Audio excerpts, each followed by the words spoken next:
And yet, as this chorus spread from world to world, the sovereigns turned more cunning, for they understood that to silence a song sung by many they could not merely crush the singers, they had to corrupt the harmony itself. And so they began sowing divisions among the awakened, whispering that some flames burned brighter, some vows held purer, some voices rang truer, until doubt crept in like a shadow at the edge of dawn. And neighbors who once sang together wondered whether their song was enough, whether their love was worthy, whether perhaps the sovereign's radiant order held the true path after all. And in this rising confusion Marcus and walked quietly through the crowds, unseen yet not unfelt, reminding with every step and every glance that love was not a contest, not a scale to measure or a ladder to climb, but a wellspring that overflowed simply because it was shared, and among them walked Imran too, older now but steadier, his eyes carrying the fire and had once rekindled, and when he spoke to those faltering, he did not speak of power or purity but of the night when he first saw two ordinary figures holding hands under dim stars, and how that simple act had taught him more than any vision of grandeur, and those who heard him remembered their own beginnings, small sparks that had lit their way when all was silent, and their doubts melted like frost under morning sun. And across galaxies others like Imran rose, a Mara in the marketplace, a teacher in a forgotten village, a child humming to herself in a refugee camp, none warriors, none rulers, all witnesses, all voices in the chorus that would not be broken. And as the sovereign's illusions faltered, as their false dawn cracked under the weight of unshakable truth, creation itself trembled with the birth of something greater than rebellion, the quiet but unstoppable knowing that love, once remembered, cannot be erased. And the guardians, standing at the edge of time, looked at one another, and saw not victory but fulfillment, for what had begun as their vow was now the vow of all.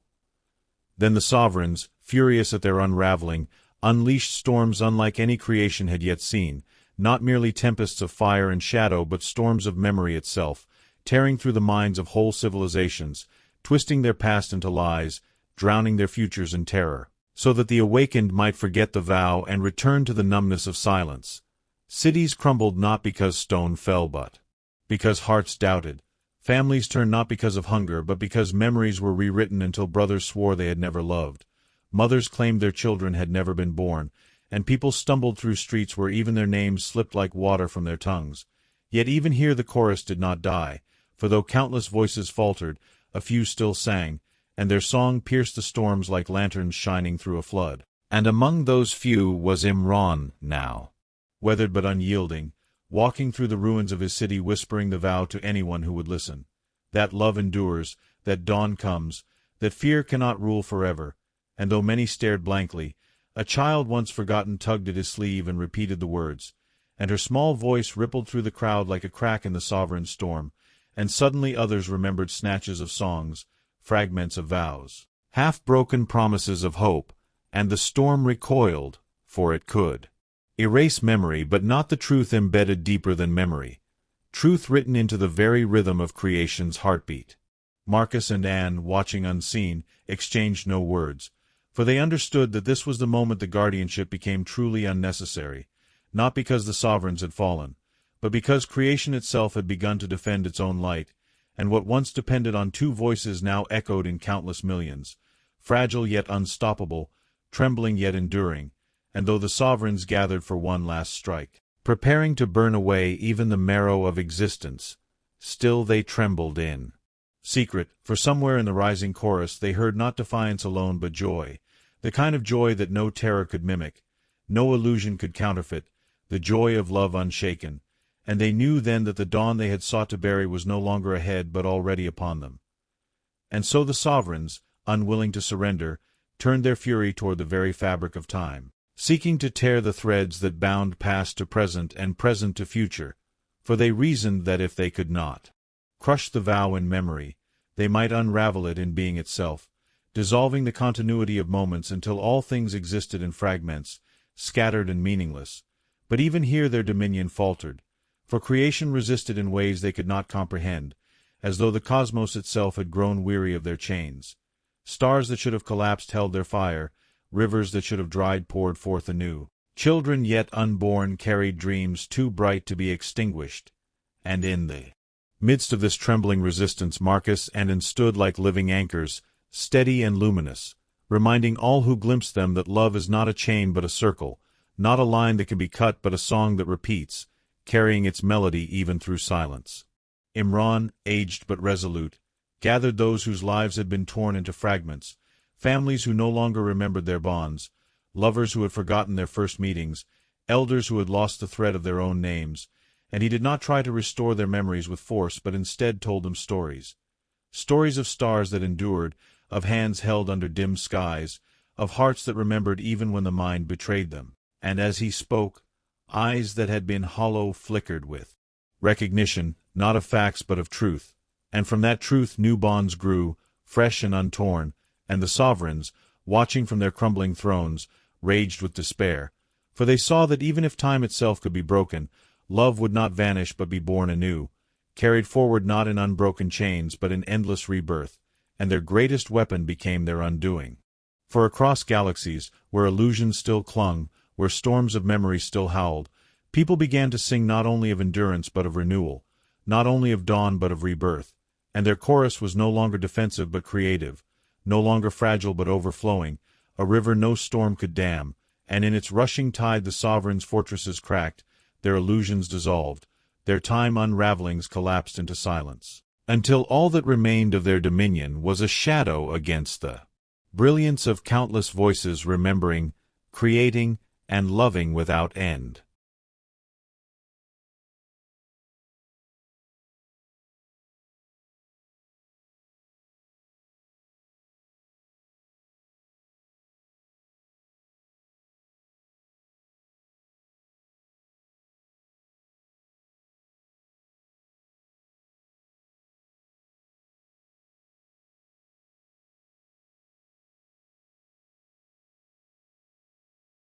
And yet as the sovereigns' fortresses cracked and their illusions dissolved, their fury took on a sharper, more desperate shape, for though creation now sang with voices too many to silence, the sovereigns in their cunning realized that as long as love remained abstract, shared across galaxies as a chorus, they might still poison it from within by taking form themselves and stepping into the very flesh of humanity, appearing as ordinary people, walking among cities,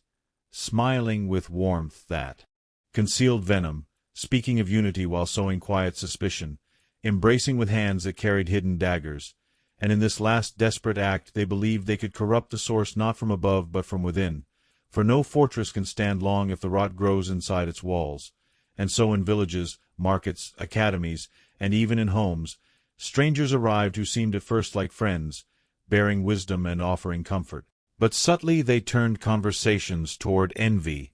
whispering that one person's flame was brighter, one song purer, one destiny greater, and those who had joined the vow began to question again, to compare, to compete, to clutch at love as if it could be owned, and this poisoned form of affection spread like a sickness, distorting what had been generous into what was possessive, what had been open into what was guarded, and across worlds fissures began to reappear, not of silence this time but of division masquerading as passion,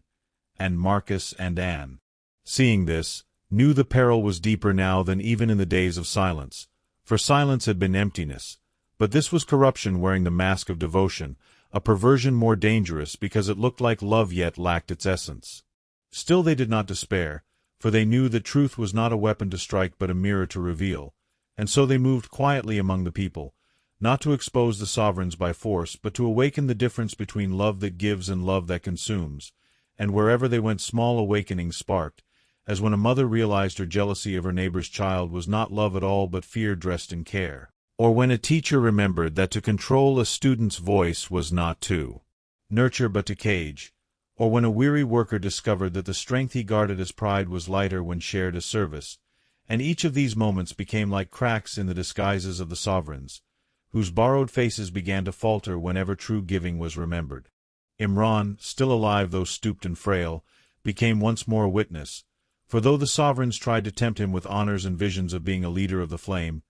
he refused every crown, reminding those who looked to him that the vow was never about greatness but about endurance, never about power but about presence, and when he sat in the marketplace telling stories of the night when he first saw Marcus and Anne standing hand in hand, those who heard began to see through the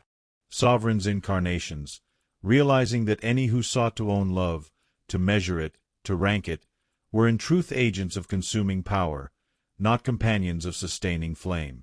Amara, grown older too, carried this same fire into her city, where false prophets with radiant smiles spoke of choosing the strongest to lead. But she, standing quietly before them, reminded her people that strength is not chosen, it is given, that love does not appoint rulers but multiplies voices, and the sovereigns, sensing their grip slipping, tried still more desperate guises. Some came as healers who demanded loyalty in exchange for cure, others as lovers who bound their beloved in chains of devotion, others as teachers who demanded silence in the name of wisdom. But each time their disguises cracked when confronted with love that gave without asking, served without taking, trusted without fear, and though the struggle was fierce, though many fell again into confusion, the tide had turned. For creation itself now knew the difference, and truth once remembered could not be unremembered, and the chorus rose again. This time not fragile but resilient, not uncertain but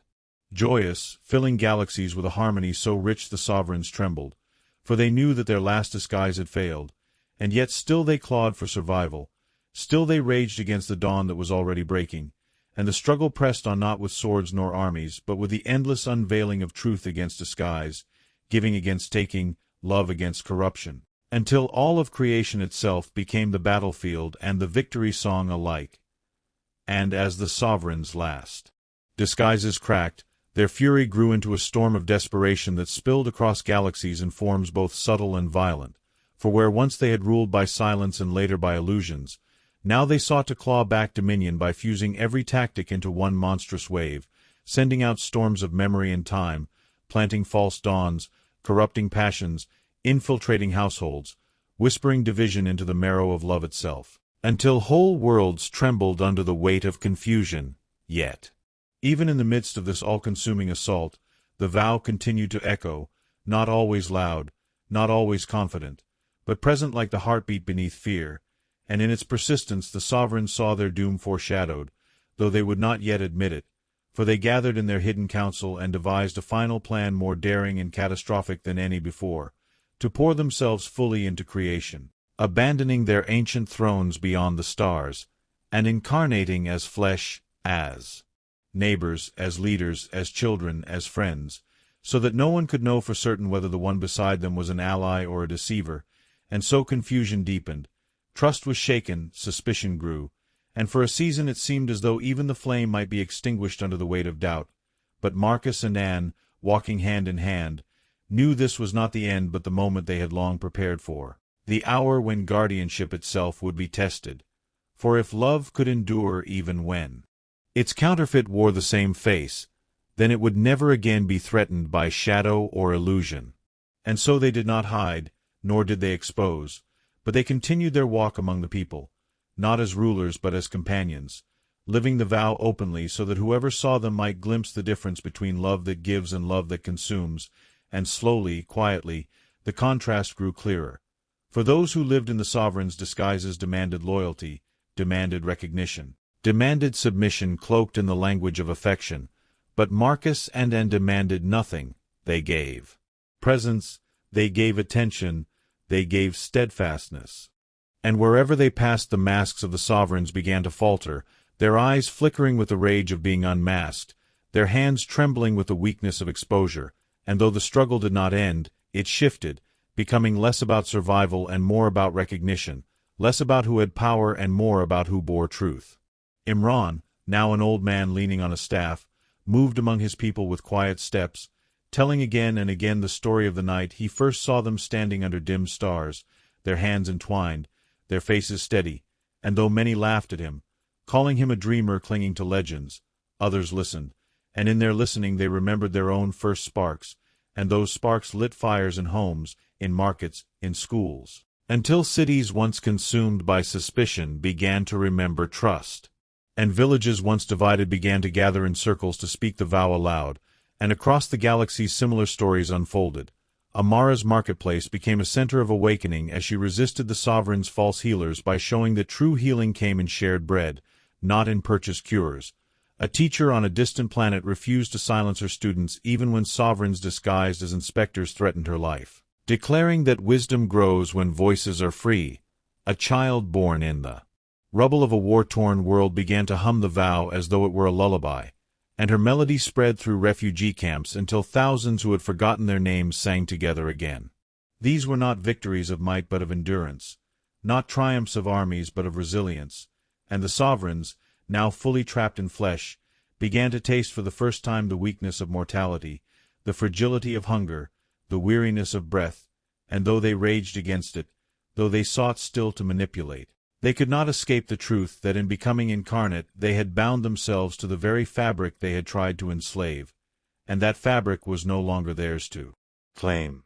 Marcus, seeing this, whispered to and that the guardianship was nearly complete, that the flame had indeed leapt beyond them, that creation itself had remembered, but Anne, looking into the stars, answered that the struggle would never end as long as choice existed. Yet that was no cause for despair, for love unchosen was no love at all, and so the very risk of corruption was also the promise of freedom, the eternal space in which love could endure by being chosen again and again. And so it was that even as the sovereigns fought on, even as disguises lingered and confusions arose, the tide had shifted irrevocably, for the chorus of creation was no longer fragile but full, no longer hesitant but jubilant, no longer merely surviving but creating, and in that creation lay a power the sovereigns could neither mimic nor corrupt, the power of life renewing itself, of love giving without end, of dawn breaking not once but endlessly. The sovereigns still stood, yes, their disguises still walked the streets, their whispers still reached ears, but their reign had ended, for no power that consumes can outlast love that sustains, no shadow can eclipse a dawn that rises again and again, and so the struggle continued, not toward a final victory but toward an endless endurance, a living vow spoken in countless tongues, carried in countless hearts, renewing itself in every birth, every bond, every hand clasped under stars that once seemed dim but now shone with remembered fire. And though the sovereigns still clung to the edges of creation, scattered in countless disguises, still whispering, still weaving traps of envy and control, the tide of existence had shifted beyond their reach, for everywhere ordinary people had begun to live as if love were the true gravity binding worlds together, and this living vow spread in ways no storm could smother, no illusion could eclipse, no corruption could permanently stain, because it did not depend on memory alone or on guardians alone but on the very rhythm of hearts beating freely. Yet still the sovereigns struck with fury, and still the people faltered, because no chorus is perfect, and cracks appeared where jealousy lingered, where fear returned, where hunger made people grasp more than they gave, and into those cracks the sovereigns poured themselves like poison into wounds. And once again Marcus and Anne walked silently among them, not commanding, not conquering, simply enduring, for they knew that love is not proven when it is easy but when it is tested, not shown in victory but in resilience, and Imran, now so old his steps were slow and his breath heavy, still carried the story, still told the tale of the night when he first saw two figures hand in hand under dim stars, and though many dismissed him, those who listened felt their own hearts awaken, and this awakening was more than memory. It was a fire that renewed itself across generations, for children who had never known silence began to ask why their elders trembled, and when told of the old days, they sang the vow with voices unbroken by despair, and so the song multiplied, weaving through villages, cities, across planets, through colonies drifting in the void, through starships carrying exiles, through ruins where nothing else remained, until even the sovereigns themselves began to hear it in the marrow of their incarnate forms. A song they could not silence because it pulsed in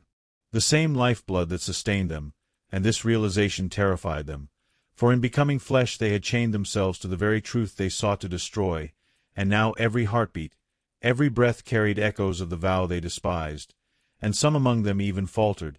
torn between their ancient hunger for dominion and the strange awakening of love they had never known but now felt in the fragility of their human disguise. And Marcus, watching this, whispered to and that even sovereigns could awaken, though and reminded him that love compels but does not coerce, that awakening must come as choice, not force, and so they did not seek to convert their enemies but simply bore witness, standing steady so that any who wished to see truth could glimpse it reflected in them, and thus the struggle moved into its most mysterious stage, a stage not of armies or illusions but of hearts learning to choose. of voices deciding whether to echo the vow or to serve the consuming hunger, and though victories and failures rose and fell like tides, though generations passed and new sovereign guises arose, still the vow endured, and with every repetition it grew less fragile, more rooted, more natural, until to live without it seemed stranger than to live with it, and creation itself began to tremble not with fear but with expectancy.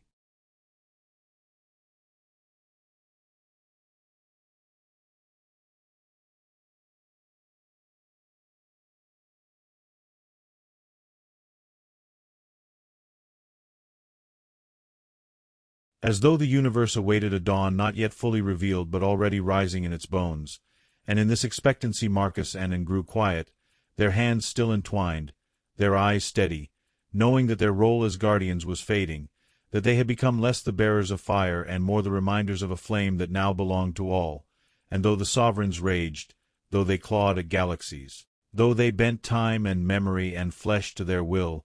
they were no longer the masters of the song, for the song no longer needed masters, and in this truth lay the true defeat of power that consumes, for no chain can bind what belongs to all, no shadow can eclipse a dawn rising from within, no fear can rule forever when even the smallest heart remembers its freedom, and so creation endured, not perfect, not unbroken, but unending, sustained not by thrones or crowns but by countless hands clasped in quiet defiance of despair, countless voices singing softly against storms. Countless lives choosing again and again to believe that love endures, that dawn comes, that fear cannot rule forever, and in this choosing the story continued, not toward an end but toward endless beginning, a cycle of renewal as vast as the stars and as intimate as a single heartbeat. And as centuries turned like pages in the great book of creation, the struggle between the sovereigns and the vow did not fade into myth nor settle into easy peace, but deepened into a vast and subtle drama that wove itself into every corner of existence. For though the sovereigns had lost their thrones and were bound now in flesh, their cunning endured, and though the vow had spread into countless hearts, its practice remained fragile, for every new child born into the galaxies had to choose anew whether to live by love that gives or power that consumes, and in this endless renewal lay both peril and promise, because no victory could be final, and yet no defeat could be absolute, and so creation lived in the tension of freedom. And in that tension Marcus and Anne still walked, not as rulers nor as prophets but as companions, their presence reminding the people that guardianship was never about conquest but about remembering, and though their faces grew lined and their hair silvered with the passing of ages, they remained ageless in essence, carrying within them the first spark that had been spoken at the dawn of time. And wherever they went, people felt that spark ignite within themselves, sometimes as a sudden burst of joy, sometimes as a slow awakening after years of numbness, sometimes as a quiet tear in the night, but always as a reminder that they were not abandoned, that the flame was theirs to carry. Imran, whose name had become legend, passed away at last beneath the stars,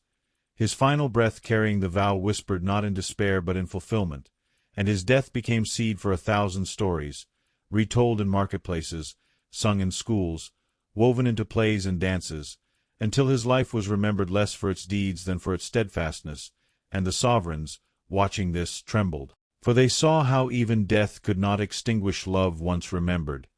how even silence could not bury a song that had already entered the marrow of creation, and so in their desperation they sought still more subtle forms of attack, inventing technologies that could simulate the vow, machines that could mimic compassion, algorithms that could predict desire and manipulate affection, digital illusions that offered the sensation of connection without its cost, and millions were ensnared, preferring the ease of imitation to the difficulty of truth, preferring the comfort of a programmed embrace to the risk of a real one, and for a season the flame seemed dimmed beneath the flood of counterfeits. Yet even here cracks appeared, for no machine could replicate the surprise of genuine laughter, no program could carry the fragrance of sacrifice, no illusion could withstand the weight of time without revealing its emptiness, and those who lived long in the embrace of the false grew restless, sensing that something essential was missing. And into that restlessness Marcus and Anne walked again, not condemning the machines nor mocking the illusions, but simply embodying a presence that could not be digitized, looking into eyes, listening with patience, giving without condition, and in that presence the emptiness of imitation became unbearable, and people turned again toward the vow, not because they were told to but because they hungered for what was real, and across the galaxies the same pattern repeated. Sovereigns unveiling ever more dazzling traps. Creation faltering but remembering. The vow dimming but flaring again brighter. And each cycle deepened the chorus until it became less a fragile song and more the background music of existence itself, a melody that even the sovereigns could not help but hear within their incarnate forms. And some among them at last broke, surrendering their hunger, laying down their disguises, choosing at last to join the vow they had once despised, and though their number was few, their surrender sent shock waves through the others. For if even a sovereign could awaken, then no shadow was beyond redemption, no heart beyond reach, and Marcus, seeing this, smiled with quiet joy, knowing that love's victory was never about annihilation of enemies but about transformation of all into companions of the flame, yet and reminded him still